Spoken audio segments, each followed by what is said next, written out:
बैठिए बैठिए शिषपाल जी बैठिए। अरोड़ा साहब शुरू कीजिए आप। धन्यवाद डिप्टी स्पीकर सर, आपने बजट चर्चा में हिस्सा लेने का मौका दिया। डिप्टी स्पीकर सर, जब भी बजट आता है प्रदेश के लोग बड़ी बारीकी से देखते हैं कि सरकार हमारे लिए क्या कर रही है। जब मुख्यमंत्री जी बजट स्पीच पढ़ रहे थे तो सत्ता पक्ष की तरफ से लगातार मेजें थपथपाई जा रही थी और एक समय ऐसा आया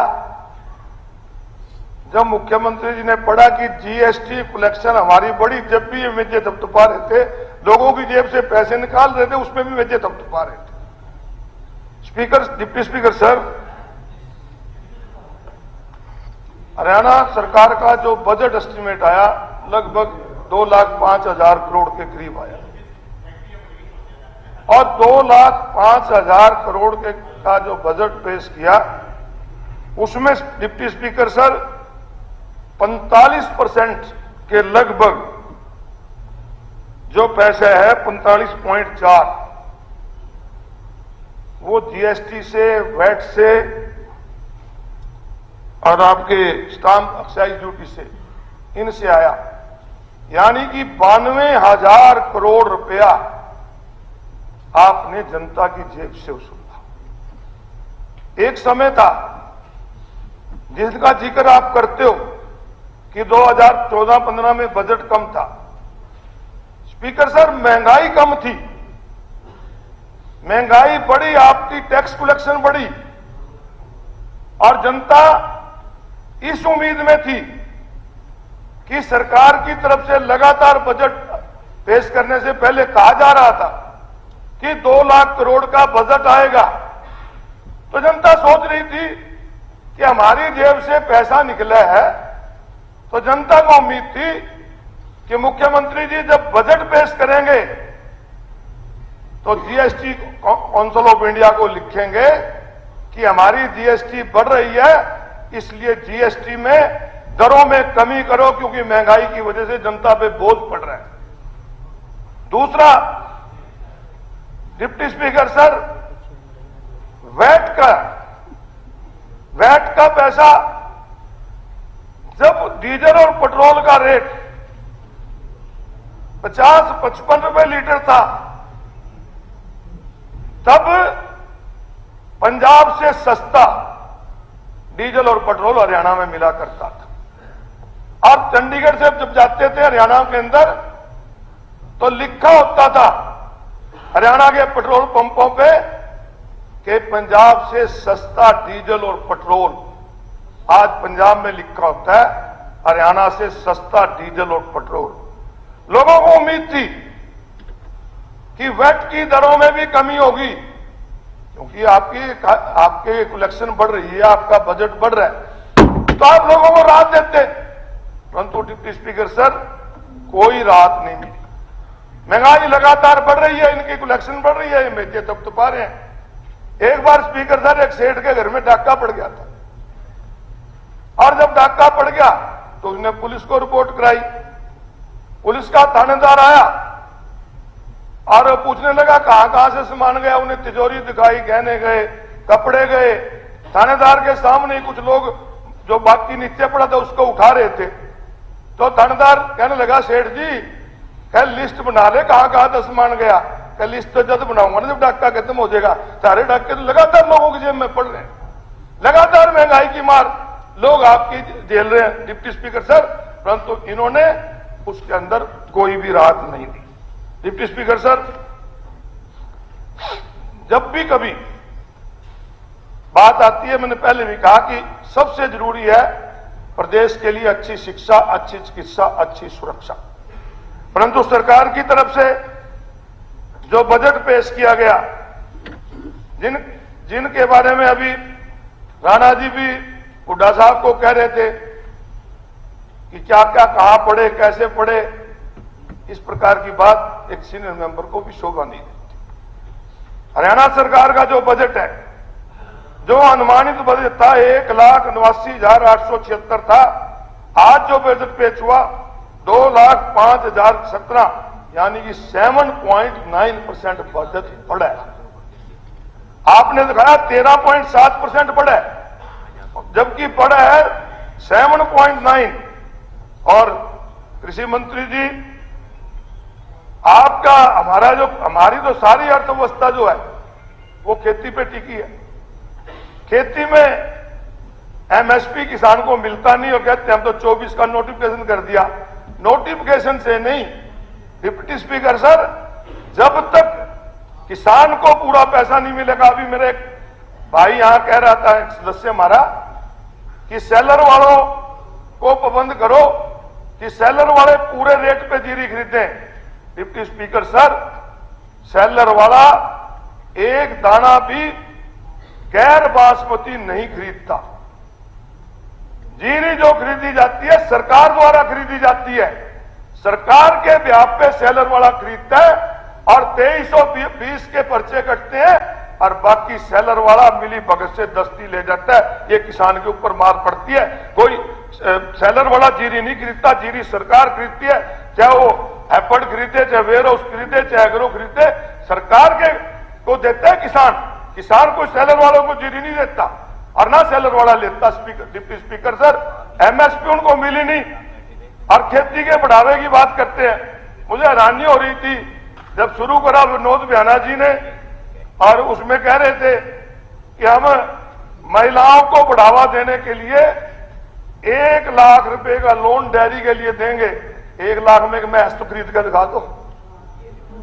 1 लाख में एक भैंस आती नहीं और आप तो डेयरी खरीदने की बात करते हो। किस प्रकार की बातें करते हैं?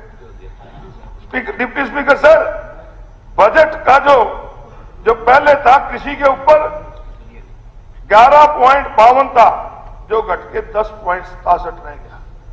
कृषि पे भी घटाया। इसी प्रकार आपका आप वाले में तो आप वाले बता दो, कहो 2.4 रह गया, किस तरह करोगे? सारे की बताया बत्रा जी ने कि किस प्रकार से सीवरेज शहर में जनसंख्या बढ़ने की वजह से सारे सीवरेज चौक हो जाते हैं। थोड़ी सी बरसात में लोगों के घरों में पानी बैग मारने लग जाता है।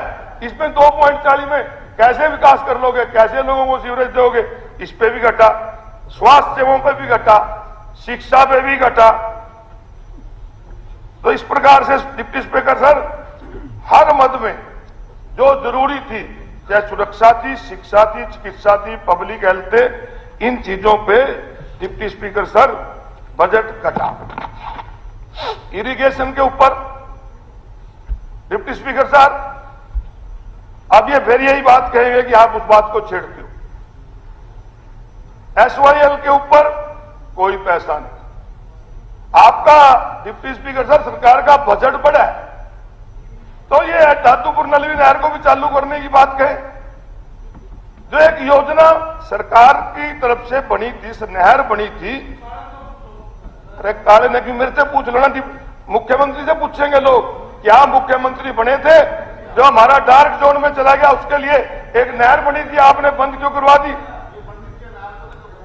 पूछ ले काले से, पूछ ले महोदय। फिर वही बात है, फिर ये कहेंगे पर आ गए। दादूपुर नलवी नहर के ऊपर हर बार चर्चा होती है, गाय बगाए माननीय सदस्य फिर उसी बात को उठाते हैं, जबकि वहां के किसान ही नहीं चाहते। वहां के किसानों ने सर, वहां के किसानों ने पैसा वापिस जमा करा के अपनी जमीन ली है। सर, बार बार आप जो बात कह रहे हैं वो ठीक नहीं है।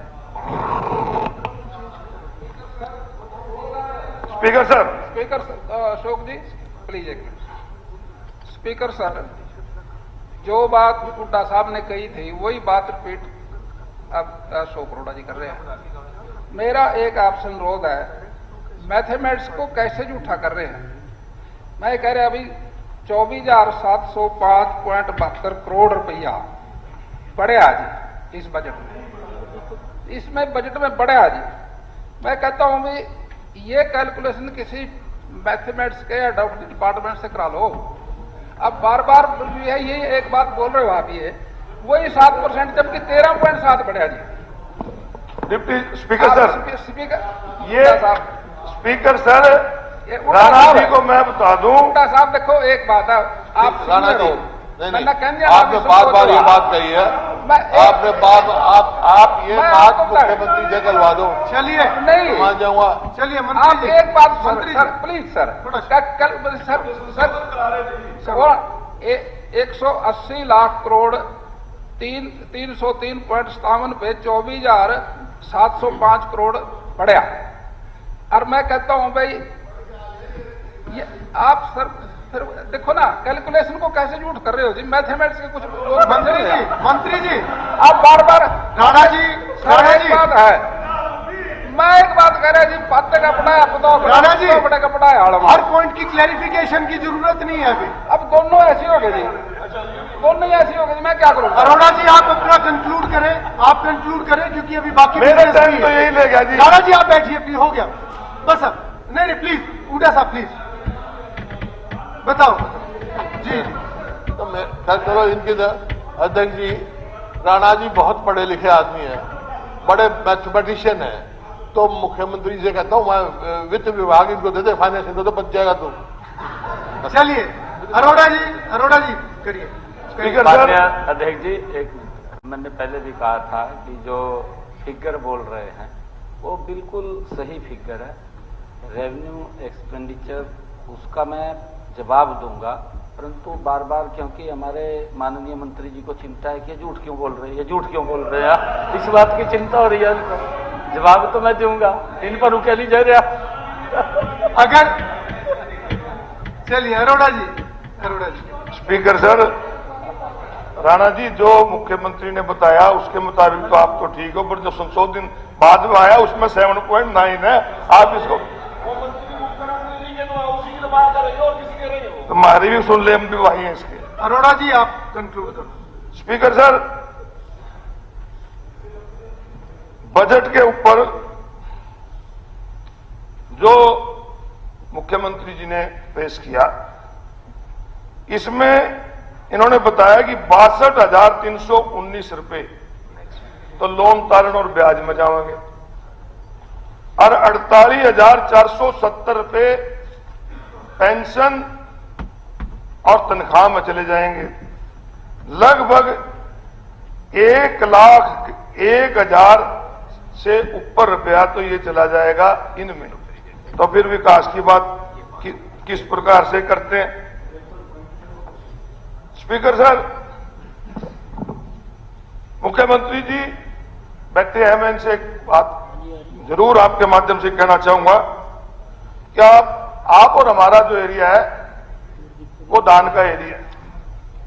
आपने पानी की चिंता जाहिर की कि जीरी पे पानी ज्यादा खर्च होता है, सीधी बुआई करेंगे तो उसमें आप पहले 4,000 देते थे, अब 4,500 देंगे।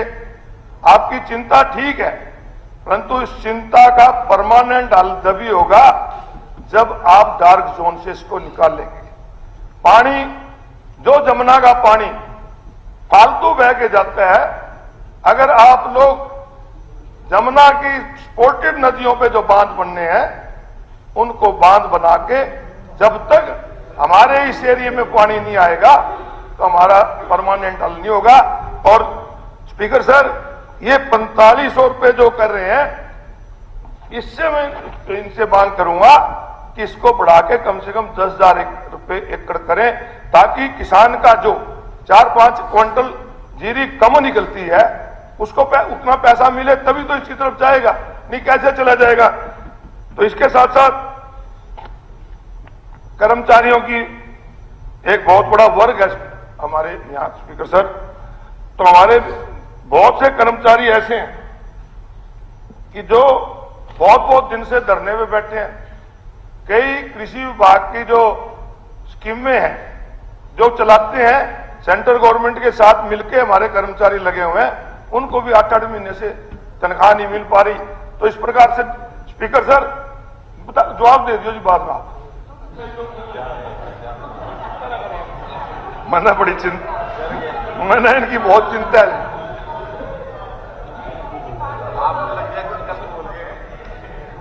स्पीकर सर, मुख्यमंत्री जी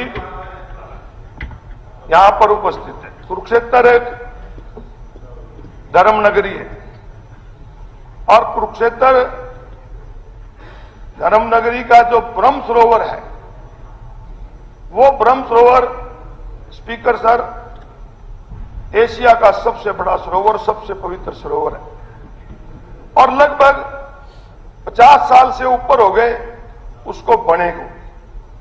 स्वर्गीय हमारे प्रधानमंत्री भी रहे हैं पूर्व में, श्री गुलजारीलाल नंदा जी ने कुरुक्षेत्र डेवलपमेंट बोर्ड के माध्यम से उनको वहां पर बुलाया था, परंतु आज उसकी हालत इतनी जर्जर हो चुकी है कि जो उनके बरामदों का लेंटर है वो कभी भी गिर सकता है। किस प्रकार से उनपे दरारें आएंगी। वहां पर पत्थर जो लोग चल आते हैं, परिक्रमा करते हैं, पत्थर चलने लायक नहीं रहा।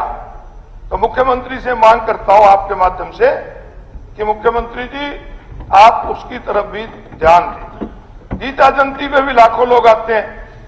मुख्यमंत्री जी कल परसों आप थे नहीं, मैंने एक प्रश्न भी लगाया था रिंग रोड को लेकर कुरुक्षेत्र की चारों तरफ।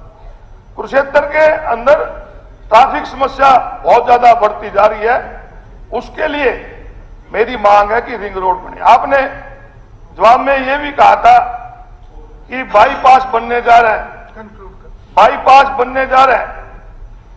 स्पीकर सर, पिछले 10 साल से कुरुक्षेत्र के अंदर जब भी कभी सेशन आता है इस बात को उठता है और यही होता है कि बाईपास बनने जा रहे हैं। मुख्यमंत्री जी ने कल 4-5 बड़ी बड़ी घोषणाएं कुरुक्षेत्र के लिए की। पहले तो ये कहा कि पिपली के अंदर पीपीपी मॉडल पे एक बस स्टैंड बनाने जा रहा है जो 2015 से लेके अब तक इसी प्रकार से चल रहा है, उस पर कोई काम नहीं शुरू हुआ। दूसरा, आयुष यूनिवर्सिटी की जमीन हमारे गांव फतुपुर ने 100 एकड़ जमीन स्पीकर सर लीज पे दी थी, सरकार को दी थी यूनिवर्सिटी के लिए, और उसके अंदर यह था कि 5 साल तक अगर यूनिवर्सिटी नहीं बनेगी तो जमीन गांव को वापस चली जाएगी। परंतु आज तक उसकी 4 दीवारी भी पूरी नहीं हुई। मुख्यमंत्री जी से मांग है कि उस पर जल्द काम शुरू किया जाए। इसी प्रकार स्पीकर साहब, कुरुक्षेत्र एलएनजेपी हॉस्पिटल है, एलएनजेपी हॉस्पिटल के अंदर आज ऐसे हालात हैं कि वहां पर एक बेड पे 3-3 मरीज पड़े। पिछले दिनों डीसी साहब के सामने मैडम के हमने सीएमओ को कहा था कि एडमिनिस्ट्रेटिव जो ब्लॉक है इसको कहीं साथ लगती धर्मशाला में ले लो ताकि लोगों का काम चल जाए, परंतु वहां भी कोई काम नहीं हो रहा। तो कोई काम अगर धरातल पे नहीं होगा, कल यहां घोषणा करने से ये चीजें तो 8-10 साल से सुन रहे हैं, बाईपास बनेगा, हॉस्पिटल बनेगा, इस प्रकार से स्पीकर सर आयुष यूनिवर्सिटी की बात होती है। तो मेरा कहना आपके माध्यम से सरकार से यही है कि सरकार इन चीजों पे जल्दी ध्यान दे और जो लगातार कर्जा बढ़ रहा है, मुख्यमंत्री जी इसके बारे में सोचना चाहिए। इस बात को ये कहना कि हमारी सीमा 3% है, इससे ऊपर नहीं जा रहे हम, परंतु क्योंकि अगर स्टेट पे कर्जा बढ़ेगा तो विकास बाधित होगा, विकास सही हो इसके लिए हमें अपने सोर्सेज क्रिएट करने चाहिए, ना कि इस प्रकार की बातें करनी चाहिए। बहुत बहुत धन्यवाद। माननीय सदस्यगण, अब बजट पर चर्चा समाप्त होती है। माननीय सदस्यगण, अब श्री भगवान दास चेयरपर्सन अनुसूचित जातियों, जनजातियों तथा पिछड़े वर्गों के कल्याण के लिए समिति वर्ष 2024-2025 के लिए अनुसूचित जातियों, जनजातियों तथा पिछड़े वर्गों के कल्याण पर समिति की 48वीं रिपोर्ट नेवा पोर्टल के माध्यम से प्रस्तुत करें।